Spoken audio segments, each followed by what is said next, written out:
Ito yung isa sa pinakamabigat na series na napanood ko. Sisimula ito kay Donnie na nangangarap na maging sikat na komedyan. Pansamantala, nagtatrabaho muna siya sa isang bar kung saan meron siyang makikilalang isang taong bubuo at sisira sa buhay niya, at ito nga si Martha. Nagkakilala sila matapos siyang maawa kay Martha na isang malaking pagkakamali. Sa mga sumunod na araw, araw-araw nang nagpupunta si Martha doon sa may trabaho niya na sobrang kinagalit ni Donnie. Lagi siyang pinupuri at sinusundan ni Martha, at dito nga marirealize ni Donnie na may gusto sa kanya tong si Martha na hindi niya magugustuhan. Dahil dito, magiging malaking problema to para kay Martha na patay sa kanya na makakaapekto sa mga taong nakapaligid din kay Donnie. Yung ilang araw na yon ay naging ilang linggo, tapos naging ilang buwan, at dito na nga mas lalala yung mga bagay-bagay na kukonekta sa mga dati pang problema ni Donnie. Kaya naman, dito na nga magdidecide si Donnie na merong gawin para mapahinto niya si Martha, pero hindi to magiging madali lalo na sa mga malalaman niya sa nakaraan ni Martha.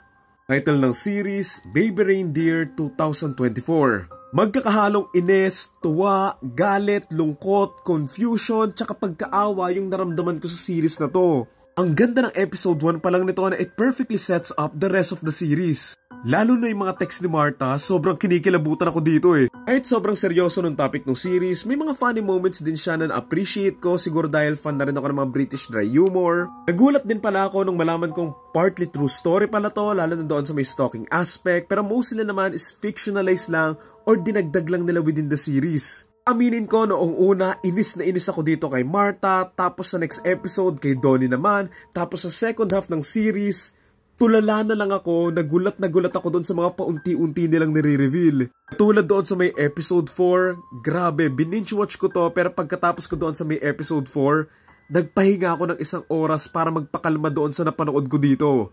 It was sickening and disturbing and one of the worst things na pwedeng mangyari sa isang tao.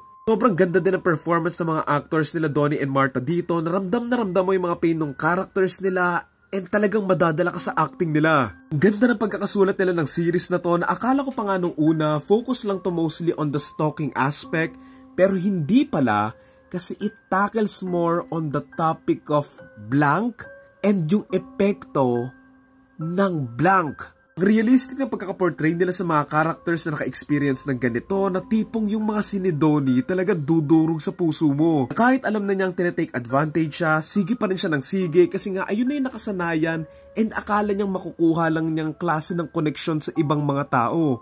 Dagdag mo pa yung monologue niya doon sa may comedy contest na kinwento niya yung mga traumas niya na sobrang iniyakan ko. And also, iniyakan ko din yung pag-amin niya sa mga magulang niya, plus yung reveal pa doon sa may tatay niya.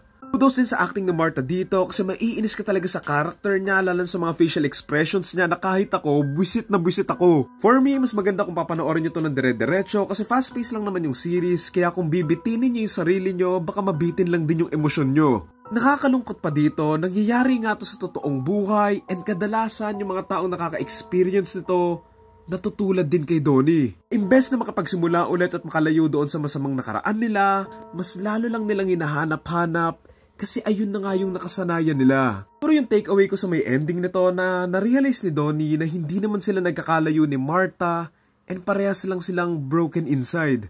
Yung paglibre sa kanya ng bartender doon sa may dulo, doon niya na-realize yung laki ng naitulong niya kay Martha, lalo na doon sa mga moments na pinaka-down siya, nakaparehas nung nangyari sa kanya sa may ending. Siguro lastly yung epekto ng trauma na kahit nakakulong na si Martha and nasabi na ni Donnie yung mga tinatago niya, dala-dala pa rin ni Donnie yung mga problema niya na parang okay na siyang dalhin na lang yun habang buhay.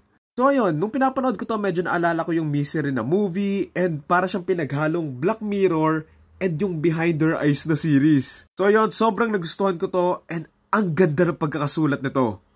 So yan again ang title ng series, Baby Reindeer, and ang torta rating ko ay 10 out of 10.